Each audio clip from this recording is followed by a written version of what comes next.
Today I'm going to be talking about Jamaican passport and the power of it. How powerful is a Jamaican passport? What can it do? What can it not do?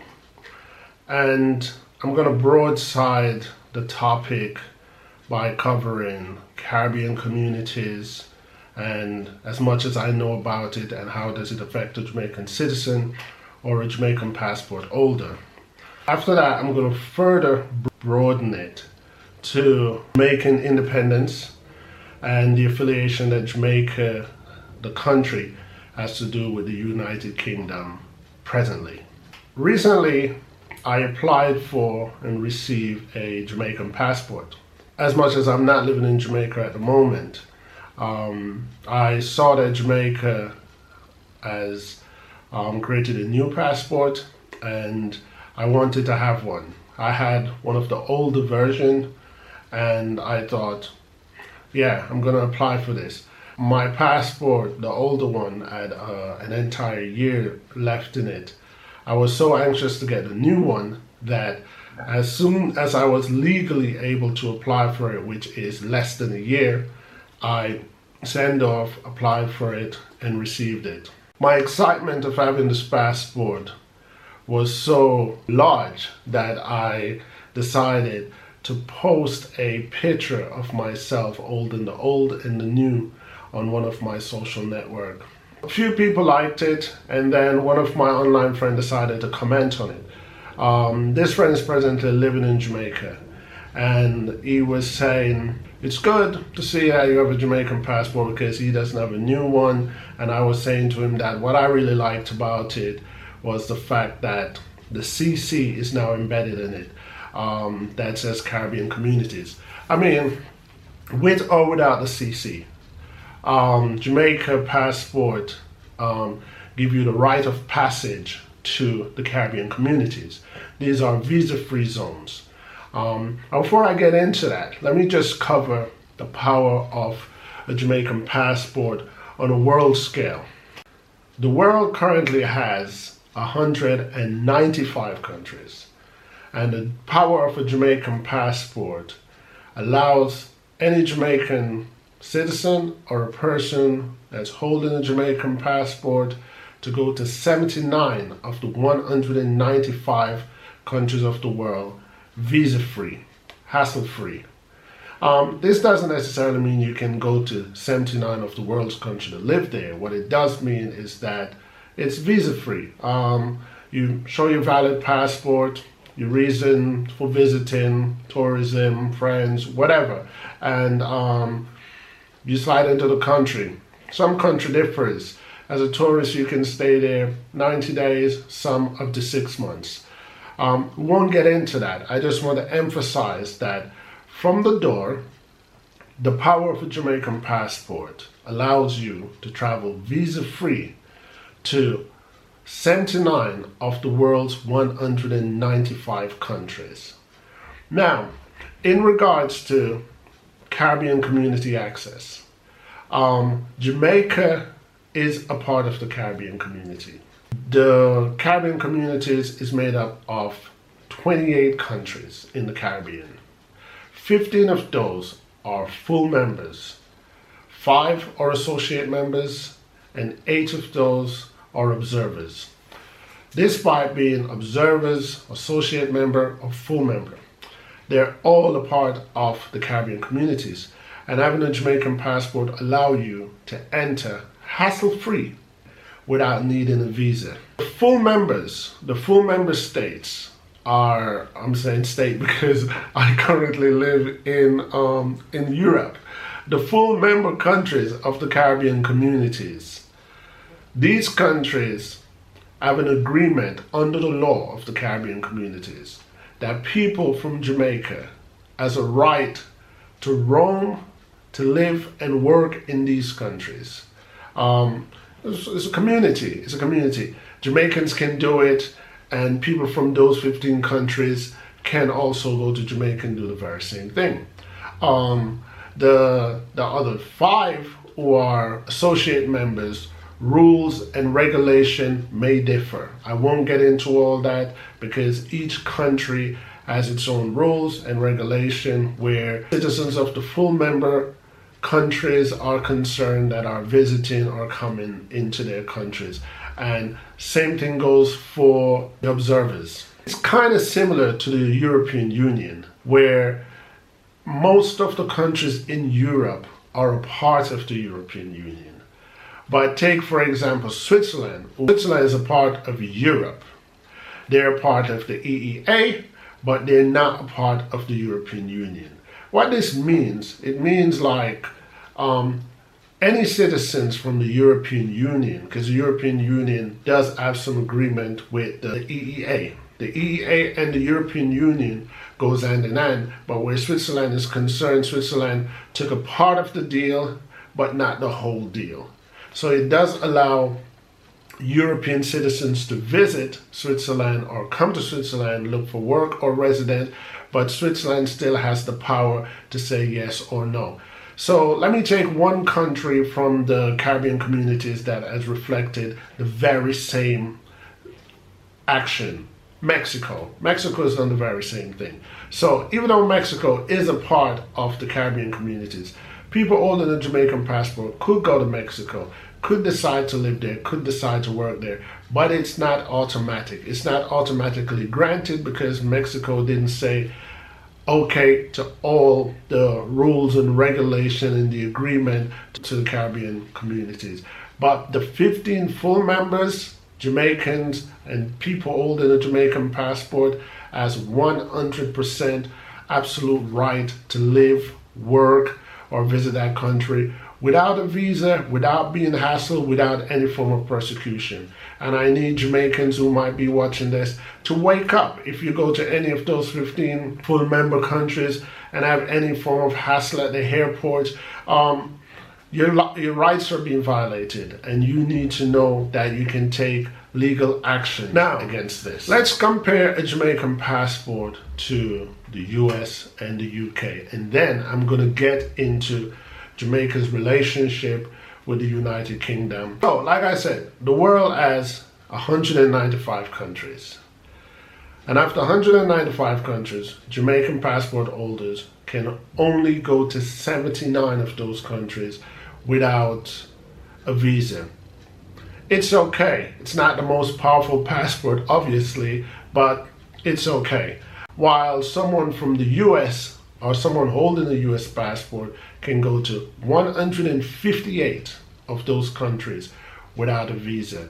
And somebody with a UK passport can travel to 159 of those countries. So the UK and the US at the moment are currently the most powerful passports to have. Now, I want to make this message or this vlog or whatever you may call it short and sweet. So I'll just quickly say, a few years ago, I'm sure it was about, it's more than a decade now, time flies. The UK sanctioned visa and Jamaicans.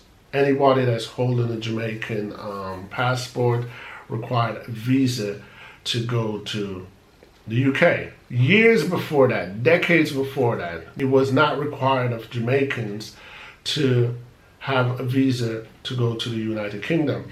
And the reason why Jamaicans previously did not need to have a visa to go to the United Kingdom, it's obvious. Jamaica was once Britain.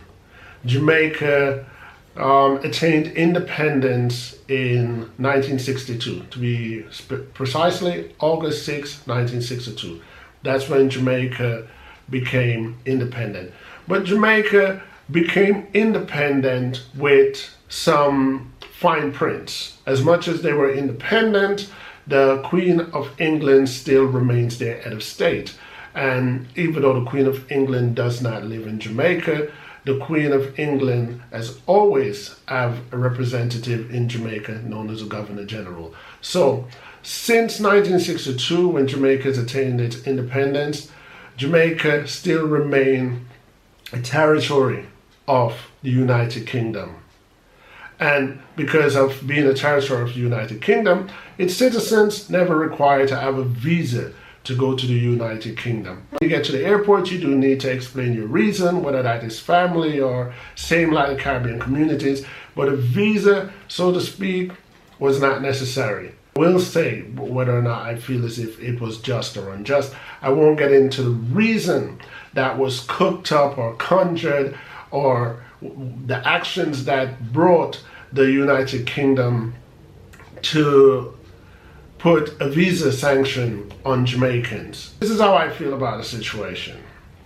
If Jamaicans had their independence in 1962 and the Queen remained head of state, it's like you're having a mother overlooking you, making sure that you're grown and you can do your thing on your own, but she's still parent. That's how I saw a head of state.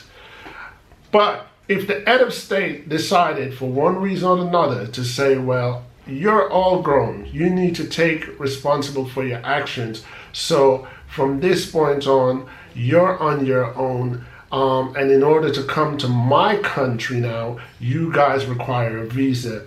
That is also all good. Sometime you have to let your kids go. Now, this is where I have a problem, that I believe the whole visa sanction thing to Jamaica is illegal.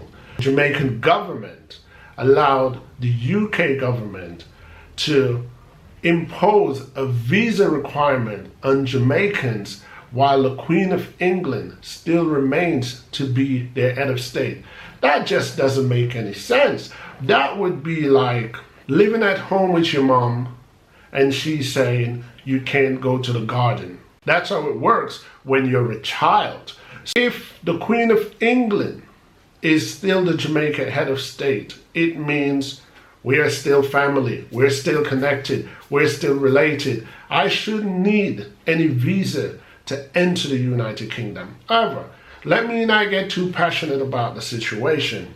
As much as it bothered me then, of course I could be selfish and says, well, it doesn't affect me personally. I can go to the UK whenever I please. But my aim at this moment is to extend the knowledge to Jamaicans, to let them know that, listen, you gotta wake up. You gotta know the law. You gotta know your rights. You gotta know the constitution that governs Jamaica and governs Jamaicans. To have a visa required of you to go to the United Kingdom, it's no problem. You're an independent country.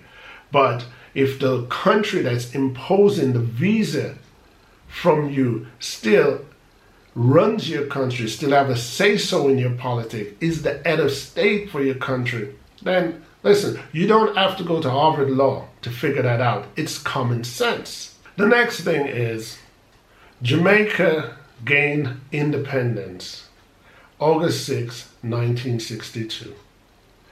This simply means, transparently, if you were born any time before August 6, 1962, you are technically British, because when you were born, Jamaica was not an independent country.